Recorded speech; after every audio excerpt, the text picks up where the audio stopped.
नमस्कार दोस्तों, आपका स्वागत है आपके अपने यूट्यूब चैनल स्मार्ट स्टडी पर। फ्रेंड्स, यूपी पुलिस कांस्टेबल परीक्षा 8 जून यानी कि आज की फर्स्ट शिफ्ट का जो है एग्ज़ाम सफलतापूर्वक हो चुका है।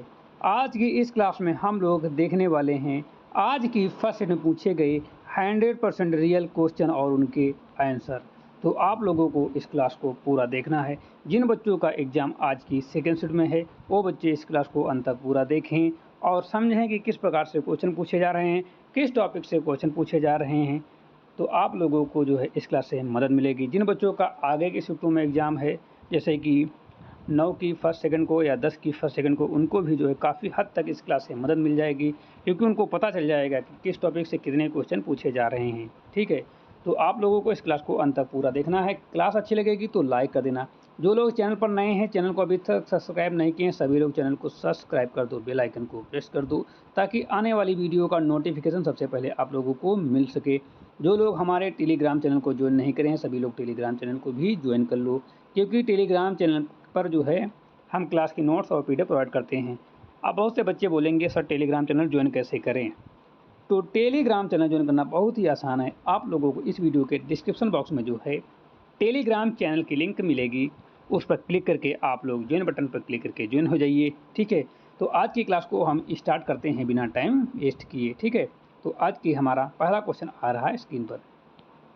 पहला क्वेश्चन पूछा गया था कि निम्नलिखित में से किस अधिनियम द्वारा भारत में पहली बार लोक सेवा आयोग की स्थापना का प्रावधान किया गया था।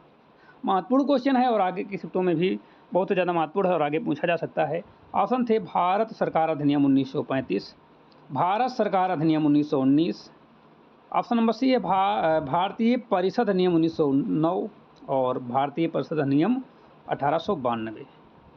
तो इसका सही जवाब हो जाता है ऑप्शन नंबर, कौन सा हो जाता है? ऑप्शन नंबर इसका 1919, ये वाला बी। ठीक है, ऑप्शन नंबर बी इसका बिल्कुल सही जवाब हो जाता है, बी।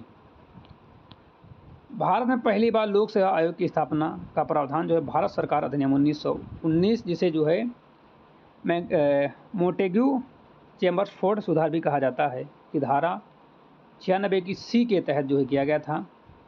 इसी प्रावधान के आलोक में वर्ष 1926 में ली गई आयोग सिफारिश पर केंद्रीय लोक सेवा आयोग का गठन किया गया था। ठीक है, और मोंटेग्यू चेम्बर्सफोर्ड सुधार के तहत प्रांतों में वैध शासन प्रणाली लागू की गई थी। ये हम फैक्ट इसलिए बता रहे हैं, यदि इस टॉपिक से आगे की शिफ्ट में एग्जाम आए तो आप लोग आसानी से कर लो, इसलिए हम बता रहे हैं। ठीक है, केंद्रीय लोक सेवा आयोग के पहले अध्यक्ष सर रास बकरल थे। भारत सरकार अधिनियम 1935 के तहत इसका नाम बदलकर संघीय लोक सेवा आयोग कर दिया गया। भारतीय संविधान के अनुच्छेद 315 के तहत संघ और राज्यों के लिए लोक सेवा आयोग का प्रावधान है। आधुनिक भारतीय प्रशासनिक सेवा के जनक के रूप में सरदार वल्लभ भाई पटेल को जो है जाना जाता है। ठीक है, चलते हैं अगले क्वेश्चन पर।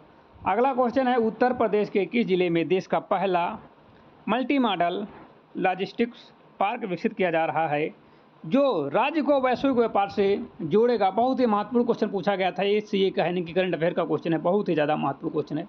ऑप्शन है गौतम बुद्ध नगर, ग्रेटर नोएडा जिसे बोलते हैं, वाराणसी, लखनऊ या कानपुर। ठीक है, तो इसका सही जवाब हो जाता है उत्तर प्रदेश के गौतम बुद्ध नगर यानी कि ग्रेटर नोएडा के दादरी में देश का पहला विशाल और अत्याधुनिक मल्टी मॉडल लॉजिस्टिक पार्क विकसित किया जा रहा है।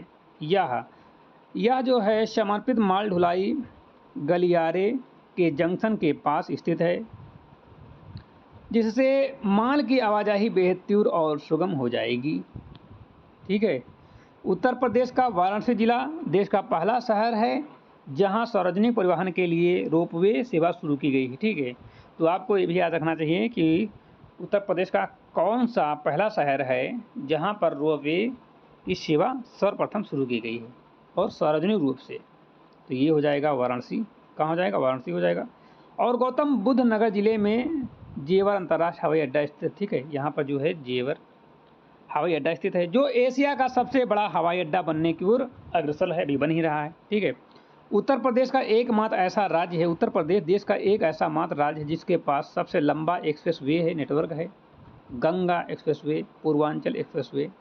ठीक है, और दादरी लॉजिस्टिक्स हब को लॉजिस्टिक्स डेटा बैंक LDB सेवा से जोड़ा गया है ताकि जो है कंटेनरों की रियल टाइम ट्रैकिंग की जा सके। उत्तर प्रदेश की एक जिला एक उत्पाद एक जिला वन डिस्ट्रिक्ट वन प्रोडक्ट योजना को वैश्विक स्तर पर पहुंचाने में यह पार्क मील का पत्थर साबित होगा। अगला क्वेश्चन है, विजयनगर साम्राज्य के किस शासक ने तुंगभद्रा नदी पर एक विशाल बांध का निर्माण करवाया था और राजधानी तक नहरें निकलवाई थी? कृष्णादेवी राय, देव राय प्रथम, हरिहर द्वितीय या अच्युत देव राय? तो इसका जो है राइट आंसर हो जाता है ऑप्शन नंबर कौन सा हो जाता है? देवराय प्रथम ने, बी। संगम राजवंश के प्रतापी राजा देवराय प्रथम ने अपने शासनकाल में जल की कमी को दूर करने के लिए, किसकी कमी को दूर करने के लिए? जल की कमी को दूर करने के लिए तुंगभद्रा नदी पर, कहां पर? तुंगभद्रा नदी पर एक बड़ा बांध बनवाया था। क्या बनवाया था? एक बड़ा बांध बनवाया था। यहां से उन्होंने अपनी राजधानी विजयनगर तक पानी ले जाने के लिए कई मीटर तक लंबी नहर का निर्माण करवाया, जिससे कृषि उत्पादन में भारी वृद्धि हुई।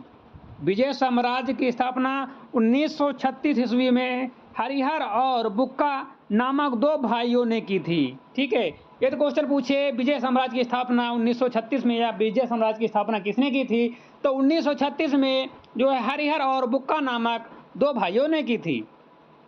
इस साम्राज्य के सबसे महान शासक कृष्णदेव राय कौन थे? कृष्णदेव राय थे। उसको जो है तुलु वंश थे। कहाँ के, किस वंश के थे? तुलु वंश के,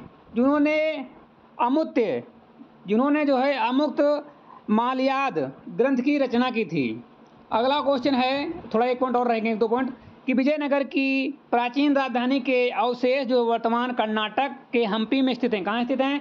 कर्नाटक के हम्पी में स्थित हैं, जो यूनेस्को की विश्व धरोहर सूची में शामिल है। इतालवी यात्री निकोलो कोटो ने देवराय प्रथम के शासनकाल के दौरान ही विजयनगर की यात्रा की थी। विजयनगर और बहमनी सुल्तानों के बीच हमेशा कृष्णा तुंगभद्रा दोआब उर्वर भूमि पर नियंत्रण के लिए संघर्ष होता रहा है। अगला क्वेश्चन है, निम्नलिखित में से कौन सी ठंडी महासागरीय धारा नहीं है बल्कि एक गर्म महासागरीय धारा है? बल्कि एक गर्म महासागरीय जलधारा है। वेनेजुएला धारा, कैलिफोर्निया धारा, ब्राजील धारा, ओयासियो धारा?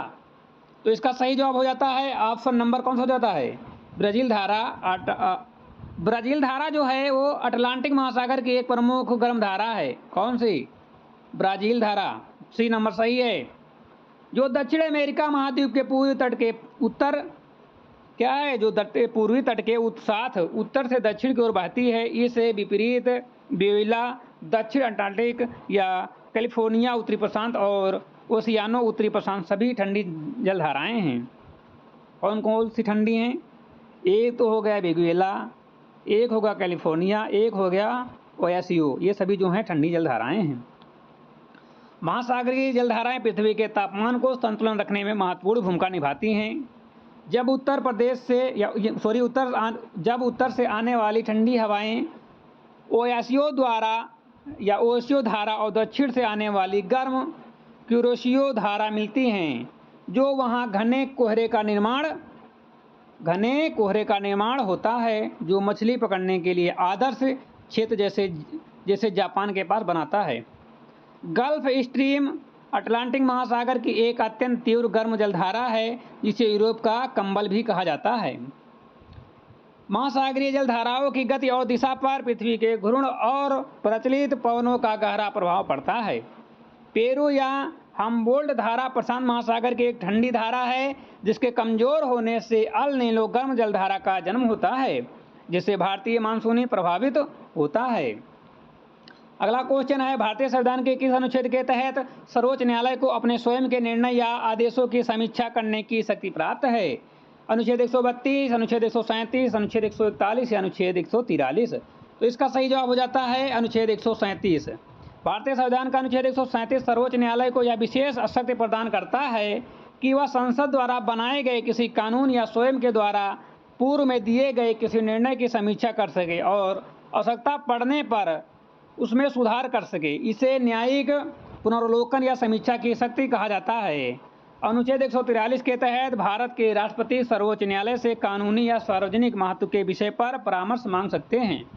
अनुच्छेद 141 के अनुसार सर्वोच्च न्यायालय द्वारा घोषित कानून भारत के क्षेत्र भीतर सभी अदालतों पर बाध्यकारी होता है। सर्वोच्च न्यायालय को संविधान का संरक्षक और मूल अधिकारों का संरक्षक अनुच्छेद 32 के तहत कहा जाता है। भारत में न्यायिक पुनर्वलोकन की अवधारणा संयुक्त राज्य अमेरिका यूएसए के संविधान से प्रेरित है। केशवानंद भारती बनाम केरल राज्य 1973 के ऐतिहासिक मामले में सर्वोच्च न्यायालय ने संविधान के मूल ढांचे बेसिक स्ट्रक्चर का सिद्धांत दिया था। अगला क्वेश्चन है, उत्तर प्रदेश जमींदारी उन्मूलन और भूमि सुधार अधिनियम 1950 को संविधान की किस अनुसूची में शामिल किया गया? 7वीं अनुसूची, 8वीं अनुसूची, 9वीं अनुसूची या 10वीं अनुसूची? तो इसका सही जवाब हो जाता है उत्तर प्रदेश जमींदारी उन्मूलन और भूमि सुधार अधिनियम 1950 को भारतीय संविधान को 9वीं अनुसूची में रखा गया है। प्रथम संविधान संशोधन 1951 के माध्यम से 9वीं अनुसूची को जोड़ा गया था ताकि भूमि सुधार कानूनों को अदालत में चुनौती न्यायिक समीक्षा से बचाया जा सके। मूल संविधान में केवल 8 अनुसूचियाँ थी, जिनकी संख्या वर्तमान में बढ़ाकर 12 कर दी गई है। 7वीं अनुसूची केंद्र और राज्यों के बीच शक्तियों के विभाजन, संघ, राज्य और समवर्ती सूची से संबंधित हैं। 8वीं अनुसूची भारत की 22 आधिकारिक भाषाओं को मान्यता प्रदान करती है। 10वीं अनुसूची 52वें संविधान संशोधन 1985 द्वारा जोड़ा गया था, जो दल बदल के विरोध कानून से संबंधित था। उत्तर प्रदेश में भूमि बंदोबस्त और राजस्व मामलों का सर्वोच्च न्यायालय राजस्व परिषद बोर्ड रेवेन्यू बोर्ड है, जिसका मुख्यालय प्रयागराज में है। ठीक है। अगला क्वेश्चन है, मानव शरीर में एरिथ्रोपोएटिन हार्मोन जो लाल रक्त कणिकाओं आरबीसी के उत्पादन को उत्तेजित करता है, मुख्य रूप से किस अंग द्वारा स्रावित होता है? यकृत, अग्न्याशय वृक्क या प्लीहा? तो इसका सही जवाब हो जाता है एरिथ्रोपोएटिन एक महत्वपूर्ण पेप्टाइड हार्मोन है जो मुख्य रूप से वक्रक यानी कि किडनी की कोशिकाओं द्वारा स्रावित होता है। जब शरीर में ऑक्सीजन का स्तर कम होता है तो गुर्दे इस हार्मोन को छोड़ते हैं, जो अस्थि मज्जा बोन मैरो को अधिक लाल रक्त कोशिकाओं आरबीसी के निर्माण के लिए प्रेरित करता है। मानव शरीर में लाल रक्त कोशिकाओं का जीवन काल लगभग 120 दिन होता है। कितने दिन होता है? 120 दिन होता है। प्लीहा को आरबीसी का कब्रिस्तान कहा जाता है क्योंकि पुरानी और क्षतिग्रस्त कोशिकाएं यहीं नष्ट होती हैं। यकृत लीवर मानव शरीर की सबसे बड़ी ग्रंथि है जो पित्तरस बाइल जूस का स्राव करती हैं। अग्न्याशय एक मिश्रित ग्रंथि है जो इंसुलिन और ग्लूकागन जैसे हार्मोन को स्राव करती है। रक्त में हीमोग्लोबिन की कमी से एनीमिया नामक रोग होता है, जिससे शरीर में ऑक्सीजन के परिवहन की क्षमता घट जाती है। तो इसका सही जवाब हो जाता है ऑप्शन नंबर सी, किडनी। अगला क्वेश्चन है, भारतीय रिजर्व बैंक आरबीआई द्वारा उपयोग किया जाने वाला सीमांत स्थायी सुविधा एमएसपी दर बैंकिंग प्रणाली में किस उद्देश्य के लिए पेश किया गया था? दीर्घकालिक ऋण प्रदान करने के लिए, बैंकों को अपनी अतिरिक्त तरलता जमा करने के लिए, अनुसूचित वाणिज्य बैंकों को आपातकालीन रातों रात तरलता संकट से निपटने के लिए, विदेशी मुद्रा भंडार को विनियमित करने के लिए। तो सीमांत स्थायी सुविधा की शुरुआत आरबीआई द्वारा वर्ष 2011 में की गई थी। इसके तहत अनुसूचित वाणिज्य बैंक आपातकालीन स्थिति में अपने वैधानिक तरलता अनुपात एसआरएल प्रभूतियों को गिरवी रखकर आरबीआई से जो है रातों रात ओवरनाइट के लिए अपने कुल जमा का एक निश्चित हिस्सा ऋण के रूप में ले सकते हैं। एमएसएफ दर हमेशा रेपो रेट से अधिक होती है। यह जो दंडात्मक ब्याज दर के रूप में कार्य करती है। बैंक रेट वह दर होती है जिस पर आरबीआई वाणिज्य बैंकों को दीर्घकालिक ऋण प्रदान करता है। रिवर्स रेपो रेट वह दर है जिस पर वाणिज्य बैंक अपना अतिरिक्त धन आरबीआई के पास जमा करते हैं। मौद्रिक नीति समिति एमपीसी भारत में बेंचमार्क ब्याज दरों को निर्धारित करने के लिए जिम्मेदार हैं, जिसके अध्यक्ष आरबीआई गवर्नर होते हैं। भारतीय रिजर्व बैंक की स्थापना 1 अप्रैल 1935 को हिल्टन यंग कमीशन की सिफारिश पर की गई थी। ठीक है, भारतीय रिजर्व बैंक की स्थापना जो है 1 अप्रैल 1935 को जो हिल्टन यंग कमीशन की सिफारिश पर की गई थी। अगला क्वेश्चन है, कांगड़ा चित्रकला शैली जो अपनी कोमलता का काव्यात्मक भावना और प्राकृतिक दृश्यों के सजीवन चित्रण के लिए प्रसिद्ध है, मुख्य रूप से किस क्षेत्र से संबंधित है? ये राजस्थान से है, हिमाचल प्रदेश से है, जम्मू कश्मीर से है या फिर उत्तराखंड से है? तो कांगड़ा चित्रकला मुख्य रूप से हिमाचल प्रदेश के पहाड़ी क्षेत्रों से संबंधित है। यह पहाड़ी चित्रकला शैली की एक उप शैली है जिसे राजा संचार चंद्र के संरक्षण में अत्यधिक बढ़ावा मिला। इस शैली में मुख्य रूप से राधा कृष्ण के प्रेम, प्राकृतिक दृश्यों का, कोमल रंगों का सुंदर प्रयोग देखने को मिलता है। पहाड़ी चित्रकला के अंतर्गत बसोहली, गुलेर और कांगड़ा शैलियाँ सबसे प्रमुख मानी जाती हैं। राजस्थान की किशनगढ़ शैली की बनी ठनी पेंटिंग को भारत की मोनालिसा कहा जाता है। मधुबनी चित्रकला का संबंध बिहार राज्य से है, जिसमें प्राकृतिक रंग और चावल के पेस्ट का उपयोग किया जाता है। पट्टचित्र उड़ीसा की एक पारंपरिक वस्त्र आधारित स्क्रॉल पेंटिंग शैली है। उत्तर प्रदेश की पारंपरिक कलाओं में झांसी कला मथुरा अत्यंत प्रसिद्ध है, जिसमें कागज की कटिंग से सुंदर आकृतियां बनाई जाती हैं। अगला क्वेश्चन, प्रकाश विद्युत प्रभाव की घटना की सफल व्याख्या करने के लिए आल्बर्ट आइंस्टीन को किस वर्ष भौतिक का नोबेल पुरस्कार प्रदान किया गया था? 1905, 1915, 1921 या 1930? तो इसका सही जवाब हो जाता है 1921 में। आल्बर्ट आइंस्टीन को वर्ष 1921 में भौतिक का नोबेल पुरस्कार दिया गया था, जो उन्हें वास्तव में 1952 में प्राप्त हुआ। आम धारणा के विपरीत उन्हें यह पुरस्कार सापेक्षता के सिद्धांत थ्योरी ऑफ रिलेटिविटी के लिए नहीं, बल्कि प्रकाश विद्युत प्रभाव के नियम की खोज और क्वांटम सिद्धांत के माध्यम से उसकी व्याख्या के लिए मिला था। आइंस्टीन ने वर्ष 1905 में चमत्कारी वर्ष के दौरान प्रकाश विद्युत प्रभाव और विशिष्ट सापेक्षता का सिद्धांत प्रतिपादित किया था। प्रकाश विद्युत प्रभाव वह प्रक्रिया है जिसमें जब किसी धातु की सतह पर पर्याप्त उच्च आवृत्ति का प्रकाश पड़ता है, जो उसे इलेक्ट्रॉन उत्सर्जित होने लगते हैं। प्रकाश की दोहरी प्रकृति कण और तरंग दोनों रूप में व्यवहार करने को सिद्ध करने में इस प्रभाव का बड़ा योगदान है। भारत के महान वैज्ञानिक सीवी रमन को वर्ष 1930 में रमन प्रभाव की खोज के लिए भौतिकी का नोबेल पुरस्कार मिला था। कब? 1930 में। पॉइंट याद रखना। नोबेल पुरस्कार की शुरुआत 1901 में अल्फ्रेड नोबेल की स्मृति में की गई थी। ठीक है, तो इसका सही जवाब हो जाता है ऑप्शन नंबर सी, 1921 में।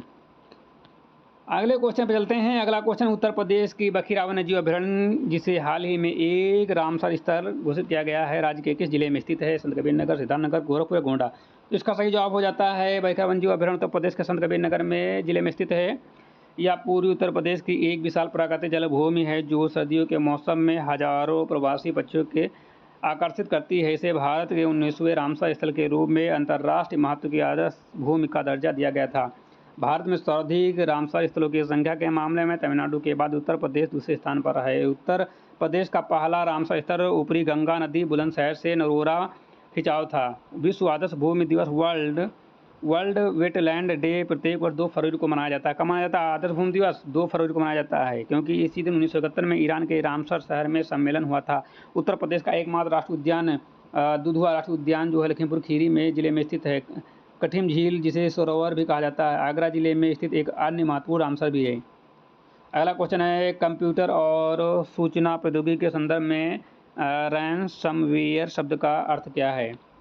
तो इसका सही जवाब क्या हो जाएगा? रैनसमवेयर एक अत्यंत खतरनाक प्रकार का मालवेयर डिजिटल वायरस है। यह किसी कंप्यूटर या सर्वर में घुसकर उसकी सभी फाइलों को इनक्रप्ट लॉक कर देता है, जिससे उपयोगकर्ता अपनी फाइलों खोल नहीं पाता। हमलावर इन फाइलों को वापस अनलॉक करने के लिए डिजिटल करेंसी जैसे बिटकॉइन के रूप में फिरौती मांगते हैं। वानाक्राई और पेत्या दुनिया के सबसे कुख्यात रैनसमवेयर हमलों में से कुछ हैं। साइबर सुरक्षा में फिशिंग वह तकनीक है जिसके जरिए फर्जी ईमेल भेजकर उपयोगकर्ता के पासवर्ड या बैंक विवरण चुराए जाते हैं। भारतीय सूचना प्रौद्योगिकी अधिनियम 2000 IT एक्ट 2000 में देश भर में साइबर अपराधों के निपटने का मुख्य कानून है। भारत की राष्ट्रीय साइबर सुरक्षा आपातकालीन team NERTIN Indian computer emergency response team कहा जाता है। और फायरवॉल एक ऐसी सुरक्षा प्रणाली है जो किसी नेटवर्क में अनाधिकृत पहुंच को रोकने का काम करती है। ठीक है, तो इसका सही जवाब हो जाता है रामसर एक अत्यंत खतरनाक मालवेयर है। क्या है? मालवेयर वायरस है। एक प्रकार का सॉफ्टवेयर है जो उपयोगकर्ता डेटा ब्लॉक कर देता है, उसे अनलॉक करने के लिए फिरौती मांगता है। ये बिल्कुल सही जवाब है। सुरक्षा सॉफ्टवेयर जो मालवेयर को रोकता नहीं, ये नहीं, डेटा पर नहीं। ठीक है, ऑप्शन बी बिल्कुल सही जवाब है। बी बिल्कुल सही जवाब है। अगला क्वेश्चन है, राष्ट्रीय मानवाधिकार आयोग NHRC के अध्यक्ष और सदस्यों की नियुक्ति करने वाली समिति में निम्नलिखित में से कौन शामिल नहीं होता? प्रधानमंत्री, लोकसभा अध्यक्ष, राज्यसभा का सभापति, उपराष्ट्रपति या केंद्रीय गृह मंत्री? तो राष्ट्रीय मानवाधिकार आयोग एनएचआरसी के अध्यक्ष सदस्यों की नियुक्ति राष्ट्रपति द्वारा एक 6 सदस्यीय उच्च स्तरीय समिति की सिफारिश पर की जाती है। इस समिति में प्रधानमंत्री अध्यक्ष, लोकसभा अध्यक्ष, केंद्रीय गृह मंत्री, लोकसभा में विपक्ष के नेता, राज्यसभा में विपक्ष के नेता, राज्यसभा के सभापति शामिल होते हैं। इसमें राज्यसभा के सभापति, उपसभापति शामिल नहीं होते हैं। मानव अधिकार संरक्षण अधिनियम 1993 के तहत 12 अक्टूबर 1993 को एनएचआरसी की स्थापना की गई थी। यह एक वैधानिक निकाय है, न कि संवैधानिक निकाय, क्योंकि इसका उल्लेख मूल संविधान में नहीं था। प्रत्येक वर्ष 10 दिसंबर को अंतर्राष्ट्रीय मानव अधिकार दिवस के रूप में मनाया जाता है। आयोग के अध्यक्ष या सदस्यों का कार्यकाल 3 वर्ष या 70 वर्ष की आयु तक, जो पहले हो वहाँ तक होता है। ठीक है। उत्तर प्रदेश राज्य मानव अधिकार आयोग का मुख्यालय लखनऊ में स्थित है। ठीक है। तो आज की क्लास को हम यहीं पर समाप्त करते हैं। आपको क्लास अच्छी लगी तो लाइक कर देना, चैनल पर सब्सक्राइब कर लेना, बेल आइकन को प्रेस कर लेना, ताकि आने वाली वीडियो का नोटिफिकेशन सबसे पहले आप लोगों को मिल सके। मिलते हैं नई क्लास के साथ, तब तक के लिए जय हिंद।